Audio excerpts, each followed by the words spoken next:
In this video, I'm going to explain about sigma and pi bonds, the single and double bonds that form in carbon molecules. Before we start on that, I would like you to consider how it is that carbon's able to make 4 bonds. So if we look at the electronic configuration of carbon, we've got 1s2, 2s2, 2p2. So here's our 1s atomic orbital, 2 electrons in, spin paired. Our 2s orbital, and remember we've got 3 p orbitals, our px, our py and our pz. They're all of the same energy. So 1 electron would go into the px, for example, and 1 into the py. This would indicate that I've got 2 unpaired electrons. So 2 electrons available for bonding, which would make us think that carbon could only make 2 bonds, but clearly it doesn't. If we look at the structure of diamond or methane or any other molecule you've come across, carbon is always making 4 bonds, one way or the other, whether they're single or double. So what's going on here? Well, carbon has the ability to rearrange the shape and the energy of its orbitals. And it does this so that it can maximise its opportunities for bonding. So if I were to put this in the form of an energy diagram, so here is energy. We know that our 1s orbitals are down there. They're my electrons. I've got my 2s. And I have got my 2p orbitals. So 1, 2, 3. And at the moment they've got 1 electron in each. So what carbon is able to do is it takes its 2s and its 2p orbitals and it merges them together. Now, we don't use the word merge, we say it hybridizes. So it hybridizes the 2s and the 2p orbitals. And the result is we end up with 1, 2, 3, 4 orbitals, because we've got 1 2s and 3 2p to play with. They're all of the same energy. They're known as Sp3 Hybrid Orbitals.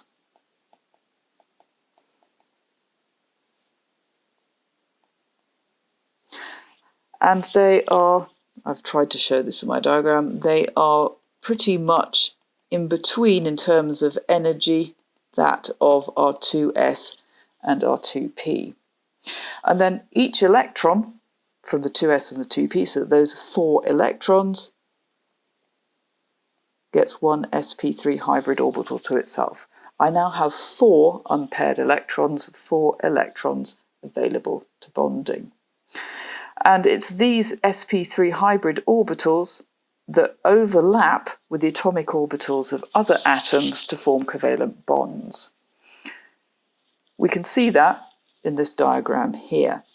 So what we have here is we've merged our s and our 3p orbitals. We've formed 4 identical orbitals, each one is an sp3, and you can see that each one has a specific geometry. It has a direction, it has its own place in space. Because the px, the py and the pz orbitals have a direction. S orbitals, of course, are spherical, but the p are not, and our sp3 are not either. And you'll see that what we end up with is a tetrahedral shape because our orbitals and our electrons move to minimise repulsion between them. So our sp3 hybrid orbitals, if I were to bond each with a hydrogen, so the hydrogen atoms have each got a 1s, so hydrogen has just got 1 electron in an s orbital, so the hydrogen atoms would overlap their 1s orbitals with the sp3 hybrid orbitals. And this is essentially our covalent bond where we have a shared pair of electrons between carbon and hydrogen. So showing that in a more simplified version, we've got carbon, carbon, hydrogen. We've got a bond coming out towards us, and a bond going back in space. And with the tetrahedral geometry, we're looking at a bond angle of 109.5 degrees. So this is where our single bonds come from. Our sigma bond is a single bond. And it's the result of using our Sp3 hybrid orbitals. But we know that carbon can also make double bonds. So how does that work? So, for example, let's take ethene. So carbon double bond should be nice and familiar. We've got 4 hydrogens in ethene. So what's this bond here? Well, what we have here is the s orbital from carbon merging or hybridising just with 2 of the p orbitals, not all 3, the px and the py, to form sp2 hybrid orbitals, and we have 3 of them. So in terms of my energy level diagram again, so here is my energy. So we've got a 1s, make it a bit longer, 1s down there. They're not getting involved. I've got my 2s, my 2p, 2, 3. And what we're doing is we are just merging the 2s with 2 of the 2p. The 2pz is not getting involved in this merger. So I've got 3 sp2 hybrid orbitals, and each one has an electron in. And these are equivalent to the sp3 hybrid orbitals we saw. These are going to form single bonds with other atoms. So in the form of ethene, or in the case of ethene, we're going to have the carbon making a single bond to the other carbon, and 1 each to the hydrogen. And hopefully you can also see why we end up with this planar geometry, or a bond angle of approximately 120 degrees. And the other carbon's going to be doing exactly the same thing. Now, we have the pz orbital,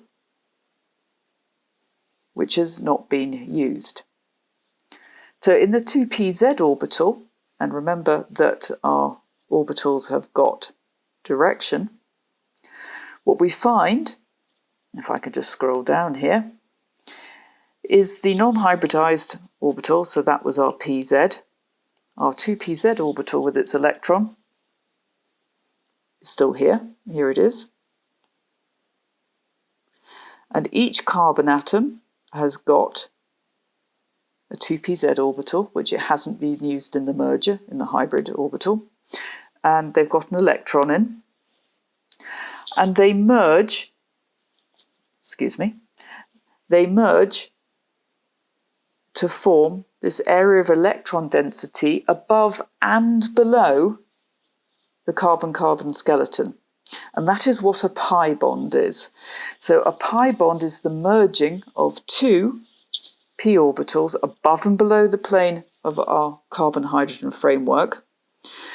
And each carbon is contributing 1 electron.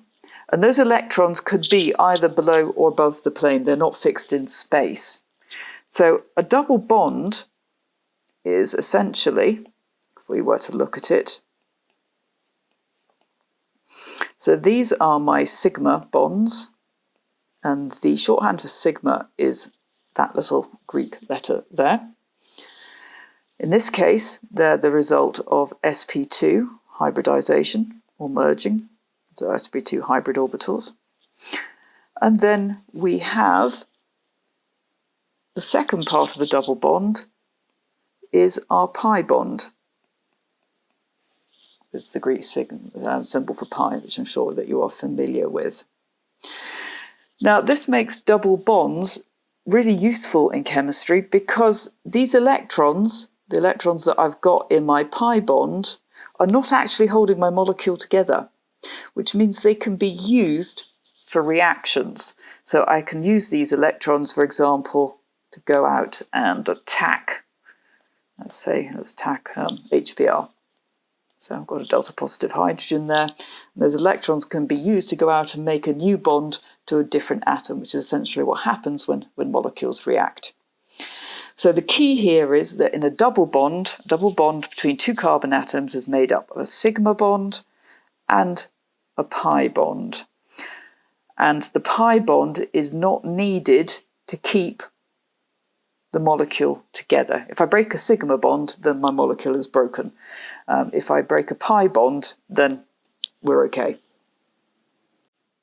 If this has been useful, hit the subscribe button, the effortless way to support your studies. And by clicking the link in the blurb below, it will take you straight to the Crunch Chemistry School, where you'll find all the resources you need to get that A-star grade at A-level. Together we can do this.